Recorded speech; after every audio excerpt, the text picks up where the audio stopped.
नमस्कार। लाल किताब की दुनिया में आप लोगों का बहुत बहुत स्वागत है। ये महामारी का दौर चल रहा है और दुनिया को अगर हम छोड़ें तो हम भारतवासी इस महामारी में वो चीज़ें देख रहे हैं जो आज तक देखा नहीं था। इस कोरोना के दौर में धर्म, मज़हब, रिश्ते, नाते सब इसके बिल्कुल तिनके तिनके होके उड़ गए हैं हवा के झोंके में। मनुष्य सिर्फ अपनी जान बचाने को भाग रहा है। मैंने इस अंक से सोचा था कि लाल किताब के बारे में मैं रेगुलर बताना शुरू करूँगा धीरे धीरे, क्योंकि आप सब लोगों की तरह मेरी मनस्थिति भी स्थिर नहीं है। तो मैंने ये सोचा था कि डाइवर्ट करने के लिए आप लोगों को मैं इसके बारे में और बताने की कोशिश करूँगा, लाल किताब के बारे में। लेकिन हमारे कुछ जो विद्वान दर्शक हैं वो काफ़ी चिंतित हैं, तो उन्होंने हमसे अनुरोध किया है कि इसके बारे में मैं थोड़ा सा और आगे बताऊं। तो मुझे जितना ज्ञान है उसके ऊपर मैं आपको बताऊंगा। दावा तो कुछ नहीं है, बड़े बड़े दावे सिर्फ मेरे नहीं सभी के फेल हो चुके हैं। कोशिश कर रहे हैं कि जितना हो सके जितना बताने की कोशिश वो हम कर रहे हैं। तो इस अंक में, वीडियो के इस अंक में जो मैं बता रहा हूँ वो उसका बेस वही रहेगा जो मैं पिछले प्रश्न कुंडली बनाई थी मैंने इसके ऊपर, जो कि मेष लग्न की बनी है। उसको मैं दोबारा इस पर लगाऊंगा, तो उसी के बेस करके मैं प्रेडिक्शन दे रहा हूँ। अब आपने सुना होगा कि लोग साइंटिस्ट, डॉक्टर्स बोल रहे हैं कोरोना का पहला वेव, दूसरा वेव, तीसरा वेव, मतलब लहर। देखिए, लहर की बात मैं भी शुरू से करता आ रहा हूँ। लहरों का मालिक राहु है। तो मैं अपने पिछले और उसके पहले के भी जो मैंने स्टेटमेंट दिए हैं उस पर आज भी कायम हूँ कि दुनिया में जो ये फैली चीज़ है ये राहु की लहर ही है, और ऐसी लहर पहले देखी नहीं गई, ये बिल्कुल सही बात है। और राहु की ही एक लहर होती है कि जिसके वजह से जो भी नुकसान या जो भी कुछ होता है उसका ना आदि समझ में आता है, ना अंत समझ में आता है, ना कारण समझ में आता है। वही हो रहा आजकल। लहरों की गिनती दुनिया कर रही है, लेकिन लहरों को रोकने की या उसके और उपाय करने की कोई भी कोशिश कामयाब नहीं हो रही है, क्योंकि आपको उसका कारण ही पता नहीं है।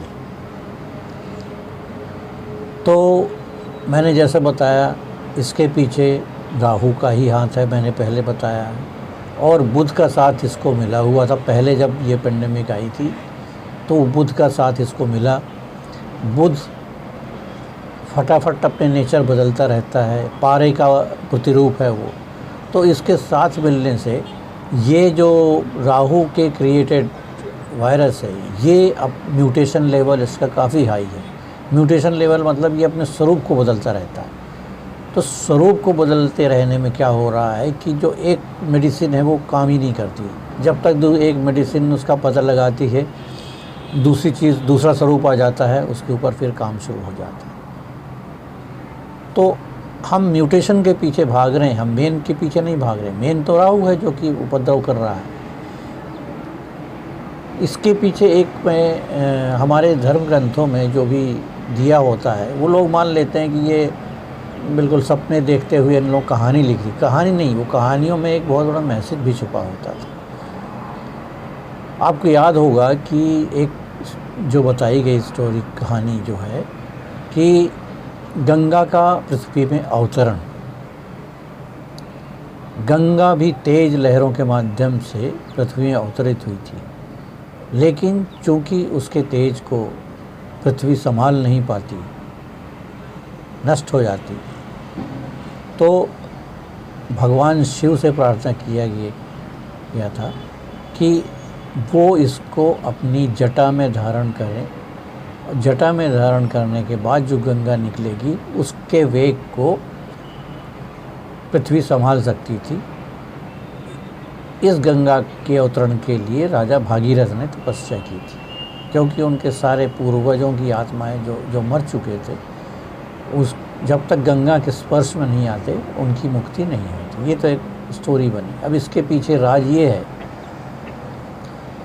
कि ये बताता है कि हम राहु के वेग को भी किस प्रकार काबू कर सकते हैं। गंगा नदी तो अपने वेग से आई है, उनके वेग को असामान्य गति देने वाला भी राहु था।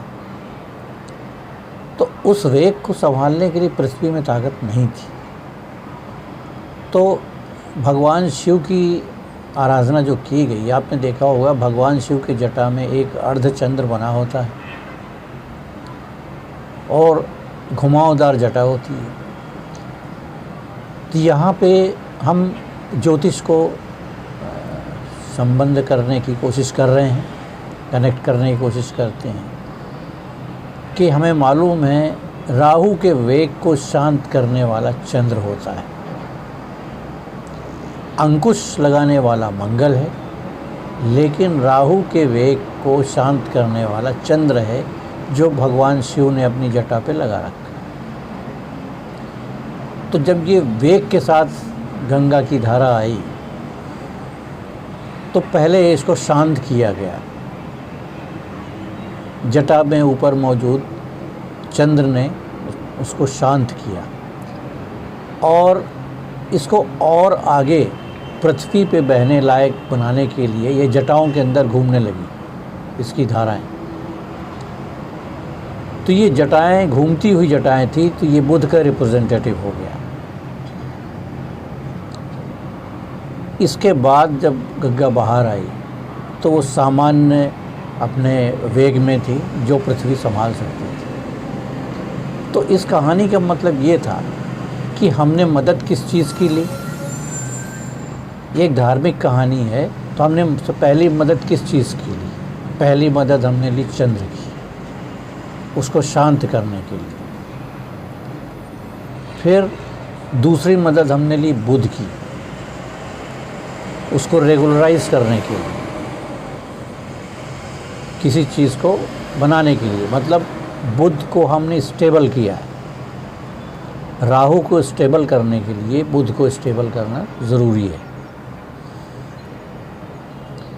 तो यहाँ भी वही है। अब यहाँ पे ऑलरेडी हम अगर उस वेग को गंगा माने और वेग को बढ़ाने वाले को राहु माने, तो राहु की एंट्री जटाओं में हो चुकी है। मतलब चंद्र के थ्रू जटाओं में हो चुकी है। वो वहीं घूम रहा है। कभी कभी वेग में थोड़ी बढ़ोतरी हो जाती है, फिर कम हो जाती है। तो ये वेग में बढ़ोतरी और कम होना, ये एक प्रोसेस होता है। पहले कम होता ज़्यादा होता, कम होता ज़्यादा होता करके करके सामान्य हो जाता है। वही यहाँ पे भी हो रहा है। राहु की लहर आई, गंगा के रूप पे आई, ये जो भी जिसको भी आप माने, वो लहर आई, उसको सबसे पहले चंद्र ने शांत किया। चंद्र ने शांत किया, उसके बाद वो बुध की जटाओं में घूमे। अब आपको मालूम है कि किसी की भी वेग को जब हम शांत करते हैं तो पहले कुछ पल तो ऐसे गुजरते हैं कि एकदम शांत हो जाता, फिर एकदम ऊपर आ जाता, फिर शांत हो जाता है। तो मैंने इतने दिन जो लगाए इस वीडियो बनाने में, इसी को ऑब्ज़र्व करने में और ये धार्मिक कहानियों को एनालाइज़ करने में, मैंने मनन करने में, चिंतन किया, इसमें कोई प्रूफ मिलता है क्या, या इस पे कोई क्लू मिलता है क्या।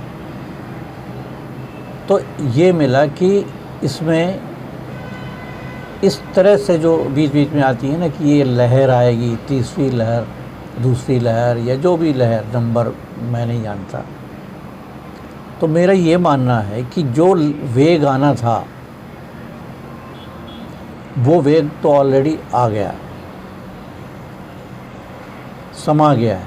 अब ये बीच बीच में जो उठता है, ये एक उस इस तरह से है कि जैसे प्रसव पीड़ा है, प्रसव पीड़ा बीच में वेदना बढ़ जाती, कम हो जाती, बढ़ जाती है, तो ये इस चीज़ का है। और ये अब ये टुवर्ड्स स्पेसिफिकेशन की तरफ ही है।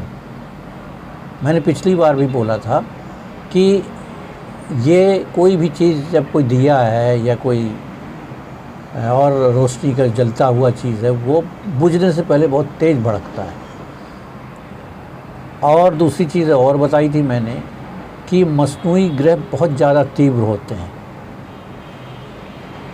तो ये दो चीज़ें चल रही हैं। जैसे अभी मैंने जो कुंडली बनाई थी, वो उसी पे मैं विवेचना कर रहा हूँ कि राहु ने दूसरे घर में है, दूसरे घर का कारक गुरु है और मालिक शुक्र है। अब राहु का गुरु के साथ जब कॉम्बिनेशन बनता है तो फिर वो बुध पैदा हो जाता है।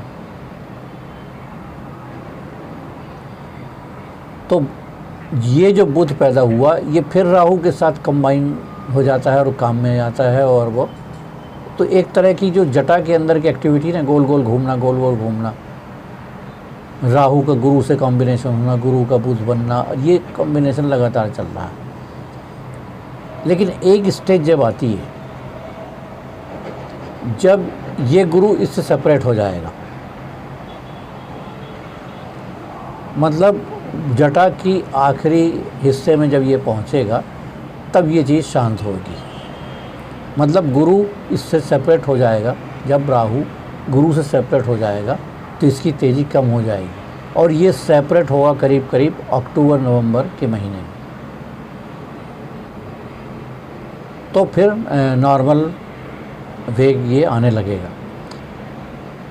अब साहब, मैं तो डॉक्टर हूँ नहीं, मैं तो ये बता नहीं सकता कि ये पहली लहर दूसरी लहर की काउंटिंग मैं नहीं कर सकता।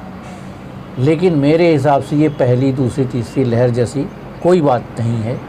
ये लहर ऑलरेडी आई हुई है और बीच बीच में ये थोड़ा सा जोर मार लेती है शांत होने से पहले। तो ये वही नज़ारा है कि ये जैसे बीच में उठती है, आपको लगा कि केस स्टेबल हो रहा है, जैसे फिर से एक ऊंचाई मारी और बढ़ गए।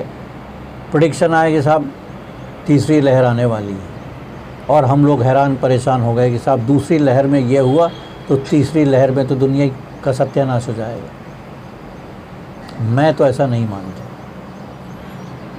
हालांकि मैं इसका कोई साइंटिफिक एक्सप्लेनेशन आपको दे भी नहीं सकता, लेकिन मैं ऐसा नहीं मानता। मैं ये मानता हूँ जो लहर आनी थी वो आ चुकी है। अब उस लहर को शांत करने का काम जटा के अंदर ईश्वरी शक्ति या शिव भगवान कर रहे हैं। और ये जब शांत होकर निकलेगी, मतलब ये जब शांत कब होगी, जब राहु गुरु को छोड़ देगा। गुरु का साथ जब राहु से निकल जाएगा तब ये हो जाएगा। तो मेरे कहने का मतलब ये है कि आप लोग, हालांकि कहना बड़ा आसान है, आप लोग घबराएं बिल्कुल नहीं। लाल किताब के अनुसार जितना मुझे अब मालूम है और जो मैंने अभी आपको एक्सप्लेनेशन दिया, कोई भी लहर एक्स्ट्राऑर्डिनरी नहीं है, बनने वाली भी नहीं है। जो हो चुका वो हो चुका है। अब डाउन होने का टाइम है। तो ये डाउन होने के टाइम में बीच बीच में कुछ ऐसे हाइट हो जाते हैं, वो वाली है ये। और मैंने पहले भी बताया था आपको कि ये धीरे धीरे जाके अक्टूबर नवंबर तक ये तो चलेगी ही चलेगी, क्योंकि जटा इतनी लंबी है, बहुत बड़ी जटा है शिव भगवान की। तो तब तक तो ये शांत होगी। और इसमें कोई ऐसी नई चीज़ नहीं समझ में आती मेरे को कि जो कि मानव जाति के लिए एकदम हार्मफुल हो जाएगी और मानव जाति ख़त्म हो जाएगी। इसमें सिर्फ यही बात है कि आपको भगवान ने अकल दी है, सोचने समझने की ताकत दी है, आप उसको इस्तेमाल करिए और बताए हुए गाइडलाइंस पे चलिए। अगर आप जलती हुई आग में कूदेंगे तो कोई भी उपाय कर लेंगे या कुछ भी पहन लेंगे तो आपको तो कोई नहीं बचा सकता। लेकिन अगर आप बाजू से निकल जाएंगे आग, जलती हुई आग से, तो आप बच जाएंगे। तो आप वही करिए कि आप आग में मत कूदिए, तो बच जाएंगे आप। एक और आग होती है, वो है चिंता की आग।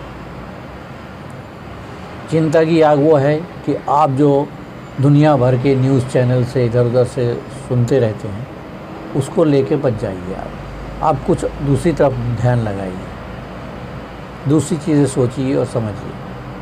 क्योंकि बहुत से डेथ मैंने अभी जितने मुझे इसके फीडबैक मिले हैं, वो कोरोना से कम और डर के मारे ज़्यादा हुए हैं। मेरा एक लेटेस्ट केस मेरे सामने आया था, जिसमें उन सज्जन को कोरोना के दोनों टीके भी लग गए थे और वो एकदम स्वस्थ थे, बढ़िया। लेकिन अचानक वो न्यूज़ चैनल वगैरह देख देख के वो डिप्रेशन में चले गए। उनको लगने लगा कि अब मैं ज़िंदा नहीं रहूँगा, जबकि डॉक्टर्स ने जब चेक किया सब सही था।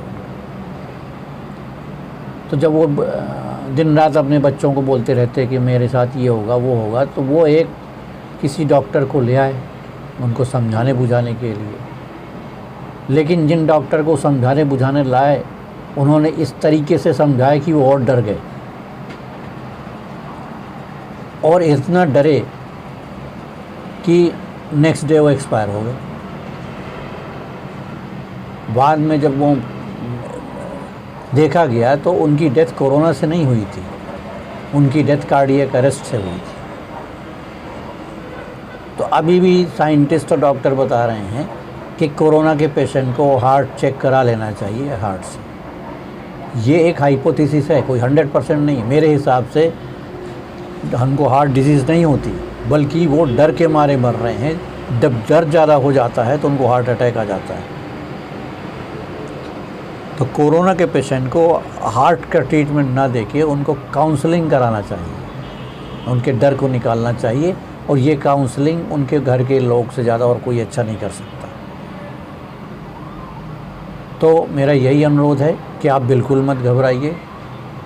ऐसी कोई वेव्स, लाल किताब ज्योतिष के हिसाब से ऐसी कोई वेव्स वाली चीज़ है ही नहीं है। जो है हो चुकी है, अब उसी के जो इम्पैक्ट है आ रहे हैं। जैसे आपने सुना होगा कि जब बड़ा अर्थक्वेक आता है तो उसके बाद छोटे छोटे अर्थक्वेक आने लगते हैं और ज़्यादा, काफ़ी दिन तक चलता रहता है। ये वही है, लहर है। अर्थक्वेक भी एक लहर है जो धरती के अंदर पैदा होती है। तो आफ्टर शॉक्स जिसको बोलते हैं, वो आफ्टर शॉक्स बड़े उसके बाद आती रहती है। तो ये एक महामारी थी, तो महामारी के बाद जब ये घट गया तो उसके आफ्टर शॉक्स हैं ये, जो धीरे धीरे कम होते होते बीच बीच में कभी उभर आते हैं। तो उसमें ऐसी घबराने की बात नहीं है, कोई नई चीज़ नहीं होने वाली है। चलते चलते मैं आपसे कुछ एक टिप शेयर करना चाहता हूँ।